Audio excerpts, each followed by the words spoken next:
Apa itu dosa, pahala, surga, neraka? Dalam cerita lakon wayang, Wahyu Makutarama.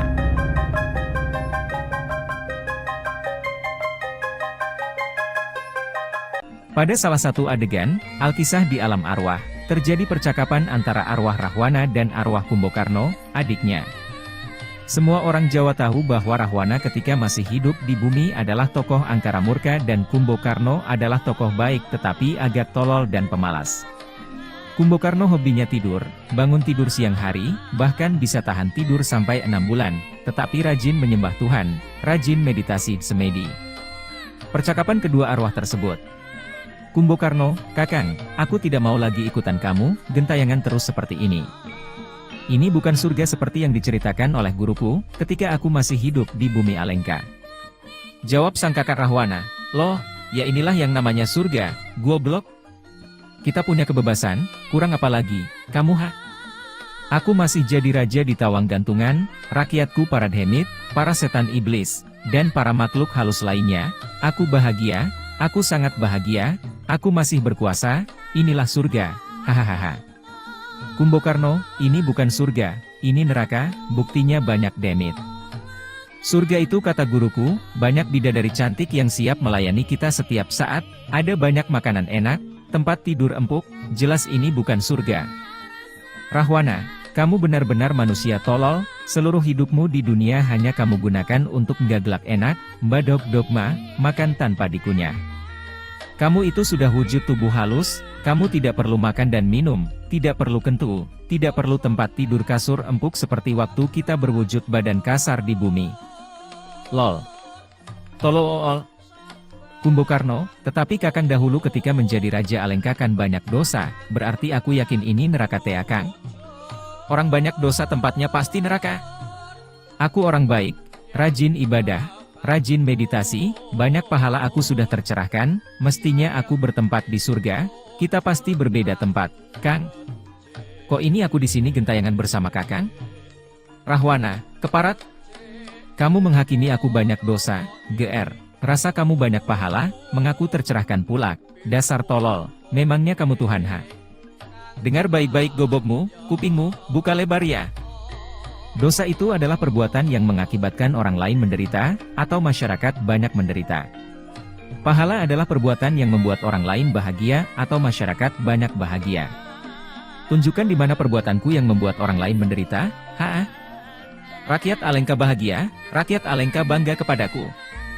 Berarti ini surga. Ah kamu?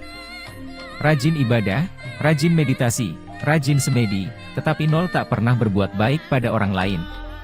Kerjamu hanya gaglak wedaran, gaglak dogma setiap hari, tanpa pernah berkarya nyata, jadinya kamu lingling di alam gaib begini ha?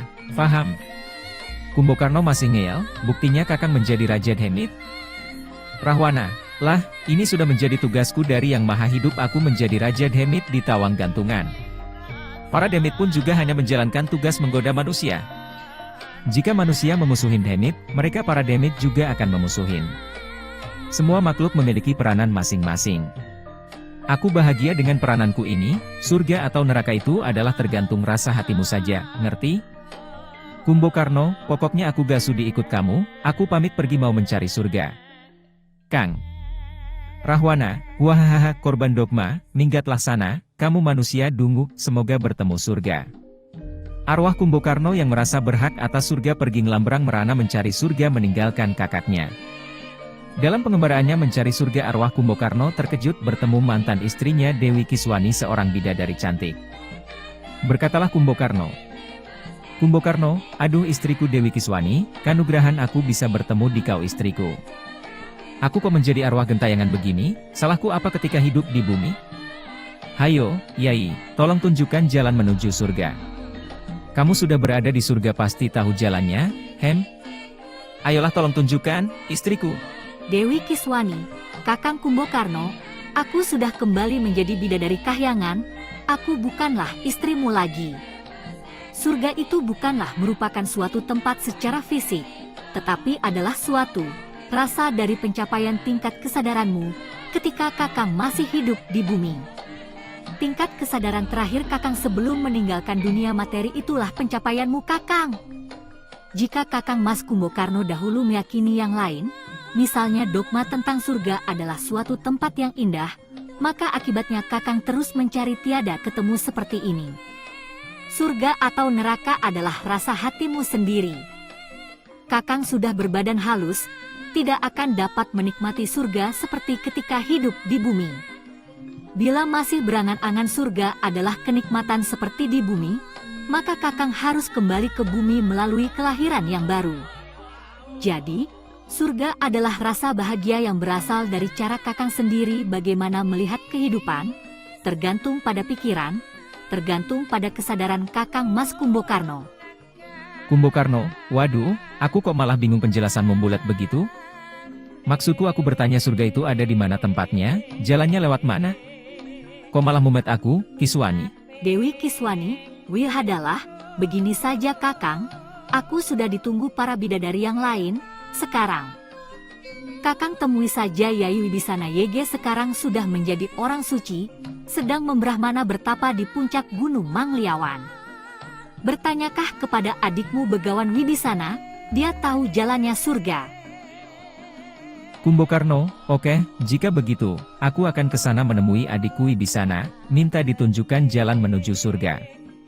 Dalam pengembaraannya di alam astral, arwah Kumbokarno sudah dapat menemukan posisi di mana adiknya Begawan Wibisana yang sedang bertapa dalam usahanya menuju moksa. Memang begitulah arwah, dapat bergerak secepat kilat batin Anda menginginkan. Begawan Wibisana manusia washita yang sangat tajam indera keenamnya segera dapat mengenali kedatangan kakaknya Kumbokarna, dan berkatalah Wibisana. Kakang, boleh saya tahu ada keperluan apakah Kakang datang menemuiku? Kumbokarno, ketahuilah Yai, bahwa sejak aku gugur di medan laga, aku menjadi kebingungan, gentayangan kesana kemari, tidak dapat menemukan jalan menuju surga. Padahal katanya guruku dahulu, jika aku gugur di medan laga itu adalah kematian yang mulia, yang bisa langsung menuju surga. Nyatanya aku malah gentayangan begini kesana kemari menderita kebingungan tak tahu aku harus kemana? Tak tahu di mana jalan menuju surga. Mohon tunjukkan di mana jalan menuju surga, jalan menuju alam kadewatan Yai, karena katanya isteriku Kiswani, Yai Wibisana itu mengerti dan faham jalan menuju surga. Wibisana, oh kakangku yang termakan dogma. Kakang Kumbokarno itu sekarang sudah berwujud arwah. Kakang hanyalah gumpalan energi hidup, urip yang terbungkus oleh tubuh halus, dengan tumpukan karma dan nafsu yang tidak ikut mati bersama tubuh kasar. Maka dari itu, Kakang masih memiliki karakter manusia yang masih jauh dari surga. Hanya manusia suci yang telah memiliki karakter dewa atau karakter Tuhanlah yang dapat menemukan surga atau dapat mencapai surga. Surga bukanlah suatu tempat tetapi adalah rasa hati yang tenang, tenteram dan bahagia, serta padamnya keinginan, birahi dan kenikmatan ragawi seperti ketika hidup di bumi. Keinginan, nafsu birahi, dan kemelekatan terhadap kenikmatan ragawi lainnya belum sempat dilepas oleh Kakang ketika masih hidup, makanya sekarang masih terbawa oleh jiwa Kakang ini yang membuat kebingungan, gentayangan.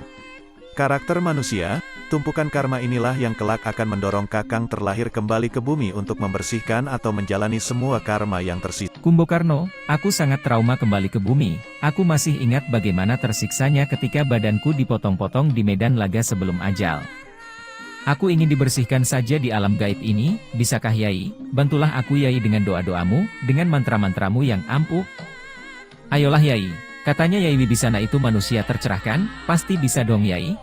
Wibisana, Kakang jangan bodoh, sehebat, sesakti, setercerahkan apapun, tidak ada manusia di bumi yang dengan doa atau karmanya bisa membantu menghapuskan karma orang yang sudah mati, Kakangku. Tempat menghapus dosa atau membayar karma itu adanya di bumi ketika manusia hidup dengan tubuh kasarnya. Manusia hidup adalah anugerah, berkesempatan bisa merintis jalan menuju jalan ke surga, alam kadewatan. Kumbokarno, lalu aku bagaimana jika harus membayar ke bumi lagi? Aku kan sudah mati, Di? Wibisana, ini memang rumit, karena pikiran Kakang sudah terlanjur penuh dengan dogma. Sekarang Kakang silahkan menemui seorang ksatria Jodipati, bernama Raden Werkudara. Beliau akan menjadi senopati perang Baratayuda dalam tugasnya membasmi tindak angkara murka. Kakang masuk ke tubuhnya sebagai jiwa pendamping seperti Kodam, membantu tugas-tugas perang Werkudara. Kelak Kakang akan menuju surga bersama Raden Werkudara. Kumbokarno, okelah jika begitu, wah mantap ini Yai, aku akan segera merasuk ke dalam jiwa Werkudara menjadi jiwa pendampingnya. Terima kasih nyuwun pamit Yai, sampai jumpa di alam kadewatan.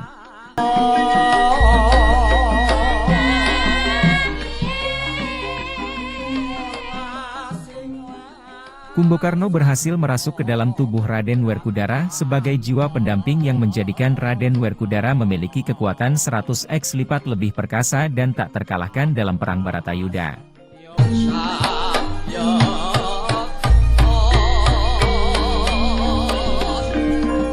Tansah Rahayu.